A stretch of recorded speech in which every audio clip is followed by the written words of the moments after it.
Hello friends, welcome to my YouTube channel. My name is Sakshi Alawat and today's video is all about my immigration process from India to the UK. So today I'm gonna discuss about some basic steps which are necessary if you wanna come to the UK for your education. So basically the next step is arranging funds. So basically क्या होता है कि भाई UK में आने के लिए हमें कुछ फंड्स दिखाने होते हैं। आपके फंड्स हैं वो 28 डेज पुराने होने चाहिए। जब मैं अपना प्रोसेस कर रही थी तो उस टाइम पे आई थिंक अराउंड 12 lakhs मुझे फंड दिखाने थे, but I don't know what happened around that time कि मैंने अराउंड 13 lakhs अपने अकाउंट में शो कर दिए थे। सो क्या हुआ कि कुछ दिन बाद ही यूकेवीआई ने रूल्स चेंज कर दिए कि उन्होंने अमाउंट थी वो अराउंड 12 lakhs 80,000 कर दी।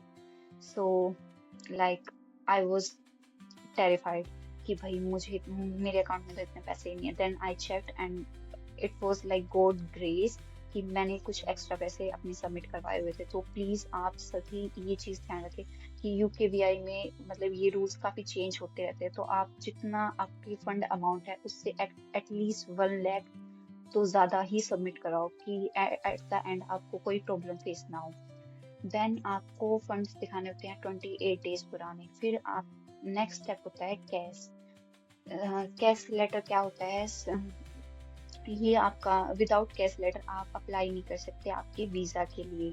सो कैश लेटर क्या होता है कि आपका एक्सेप्टेंस स्टेटमेंट होती है कि भाई आपको ऑफिशियली कोर्स पे एनरोल कर लिया गया है। सो कैश लेटर के लिए क्या होता है कि भाई हमें अनकंडीशनल ऑफर लेटर मिलने के बाद हमें अपनी फीस पेमेंट करनी होती है।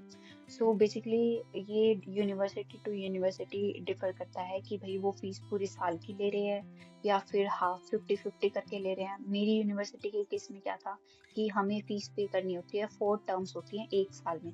तो हमें क्या करनी होती है, हर टर्म के स्टार्टिंग में फीस पे करनी होती है। तो हमारी टोटल फीस होती है वो डिवाइड कर दी जाती है 4 टर्म्स में। लेकिन मैंने क्या किया था, मैंने अपनी फर्स्ट ईयर की फीस पूरी एक बार में ही पे कर दी थी। सो फीस पेमेंट होगी। अब फंड्स दिखाने होते हैं। फंड्स जब आपके 28 डेज पुराने फंड्स हो जाते हैं आप तभी कैश के लिए अप्लाई कर सकते हो। और कैश में भी आपको यूनिवर्सिटी का कोई स्पेसिफिक पोर्टल होता है, वहाँ आपको डॉक्यूमेंट्स वगैरह अपलोड करने होते हैं, तो वो आपको करने के बाद आपको कैश इश्यू करते हैं। जैसे कि मेरे केस में क्या था कि भाई कैश की डेडलाइन थी 28 नवंबर। देन आई वाज लाइक कि मेरे फंड्स मैच्योर हो रहे थे 28 नवंबर को। तो मुझे लगा कि भाई डेडलाइन तो जा रही है। Then I contacted my university and explained them my situation that my funds will mature after 28th of November, and then they were like okay, it's not a big problem, like universities थोड़ी leniency दे देती हैं कि भाई एक दो दिन में ऐसे चल जाता है। तो आप मेक श्योर करना कि आप अपने फंड है वो टाइमली ही अपने बैंक अकाउंट में सबमिट करवा दें।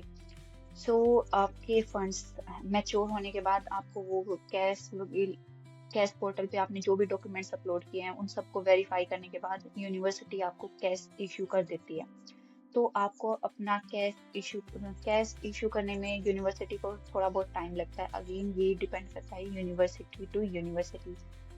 मेरी जो डॉक्यूमेंट वगैरह था, लाइक बैंक स्टेटमेंट्स भी देनी होती है मुझे कैश लेटर के टाइम। कैश पोर्टल पे मुझे बैंक स्टेटमेंट देनी थी, तो मेरा ये सब कुछ सॉर्ट आउट हुआ था 1 दिसंबर को। तो मुझे विद इन 15 डेज में मुझे अपना कैश लेटर मिल गया था।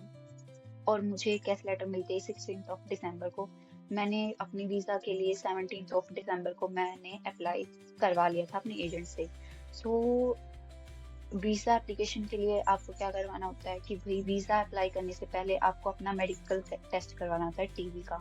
अब टीबी का टेस्ट क्या होता है कि भाई इंडिया में स्पेसिफिक हॉस्पिटल्स ही होते हैं अलॉटेड जहाँ आपको टीबी टेस्ट करवा सकते हो। लाइक आपको यूकेवीआई की जो साइट होती है उस पे आपको हॉस्पिटल्स की लिस्ट मिल जाएगी सिटी बाय सिटी कि भाई इस सिटी में कौन से हॉस्पिटल्स हैं जो कि जहाँ का टीबी टेस्ट है वो वैलिड माना जाता है। जैसे कि मैंने दिल्ली से करवाया था, दिल्ली में सिर्फ 3 हॉस्पिटल्स थे।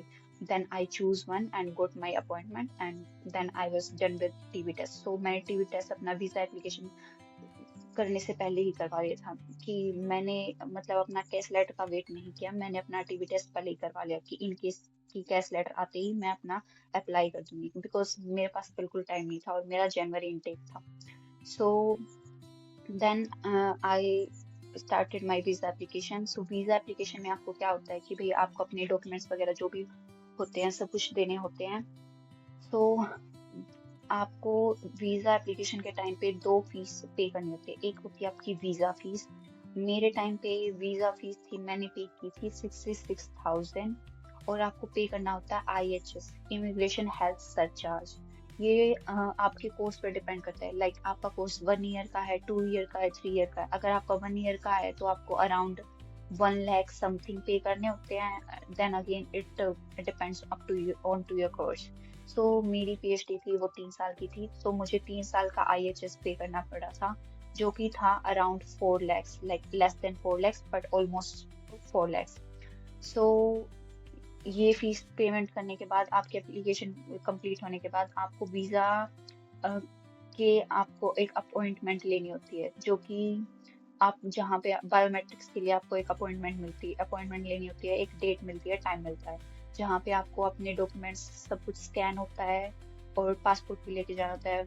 और फिर वहाँ वो स्कैन करके आपको आपके ओरिजिनल डॉक्यूमेंट्स वापस दे देते हैं, और जो कॉपीज होती हैं वो खुद के पास रख लेते हैं. अब जैसे कि मैंने वीज़ा अपनी एप्लीकेशन की थी 17 दिसंबर को, और मुझे वीज़ा का बायोमेट्रिक्स का अपॉइंटमेंट मिल गया था 23 दिसंबर को.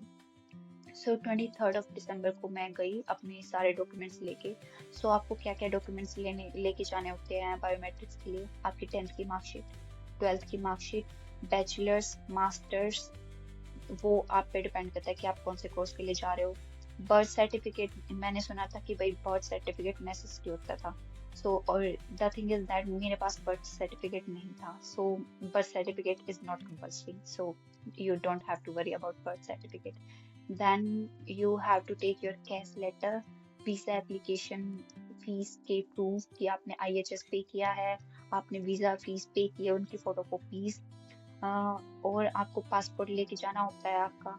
सो इन सब की आप एक एक कॉपीज लेके जाओगे. आपका अनकंडीशनल ऑफर लेटर यूनिवर्सिटीज से, आपकी बैंक स्टेटमेंट अपडेटेड.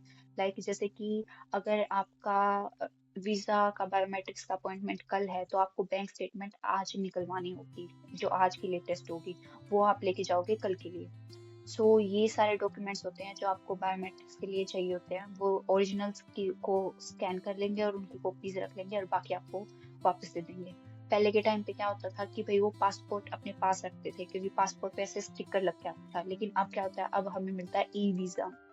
सो वो पासपोर्ट आपको तभी रिटर्न कर देंगे. सो मेरे केस में भी यही हुआ था कि भाई मुझे पासपोर्ट उसी टाइम रिटर्न कर दिया गया था. सो और आपको ये स्कैन वगैरह करवाने के लिए भी वो कुछ फीस लेते हैं, I think around 1300 1500 something like that. So फिर आपको वीज़ा भी, मतलब वीज़ा आपको 3 टाइप का होता है कि भाई वीज़ा आपको कितना कहते हैं, standard visa, priority visa, super priority visa. So इनका क्या होता है, वीज़ा फीस भी जैसे स्टैंडर्ड वीज़ा की फीस थी 66,000 जो मैंने पे की थी. इसमें क्या होता है कि वीज़ा आपको नॉर्मल जो टाइम लाइन होती है उसमें आएगा. प्रायोरिटी में क्या होता है, आपका विद इन 1 वीक आ जाता है. सुपर प्रायोरिटी में क्या होता है, आपको 1-2 दिन के अंदर ही वीज़ा आ जाएगा. सो मेरे पास टाइम कम था ये बात, लेकिन फिर भी मैंने स्टैंडर्ड वीज़ा से ही अप्लाई किया, because I was like okay 3 weeks में तो मुझे मिल ही जाएगा वीज़ा. लेकिन मैं श्योर नहीं थी कि मुझे मिल जाएगा या नहीं. लेकिन 23rd को मेरा बायोमेट्रिक्स होने के बाद मुझे 2 Jan को मेरा वीज़ा मिल गया था. So I think I would suggest कि आप स्टैंडर्ड वीज़ा के लिए ही जाओ, because there is no use of spending so much money on priority and super priority. Because मैंने सुना है कई केसेस में ये भी होता है कि भाई even super priority and priority के वीज़ा के केसेस में भी उनको उतना ही टाइम लग जाता है जितना स्टैंडर्ड वीज़ा में लगता है. सो इट्स बेटर कि आप स्टैंडर्ड वीज़ा में ही जाओ, क्योंकि आप अगर आपके पास इनफ टाइम है तो स्टैंडर्ड वीज़ा के लिए आप कर सकते हो wait. Then you got your visa and you are good to go. So this was my immigration process from India to the UK. अगर आपको कोई स्टेप समझ में नहीं आया हो, या फिर किसी भी चीज़ से रिलेटेड कोई क्वेरी हो या कोई डाउट हो, तो आप मुझसे कमेंट सेक्शन में पूछ सकते हो. I will try to reply ASAP. लेकिन कुछ क्वेश्चंस होते हैं जिनका मैं रिप्लाई नहीं कर सकती because I am not expert, I am also a newbie in the UK, so I'm also learning the things in a hard way. So that's it. This was my process. So see you in my next video. Till then, take care and bye bye.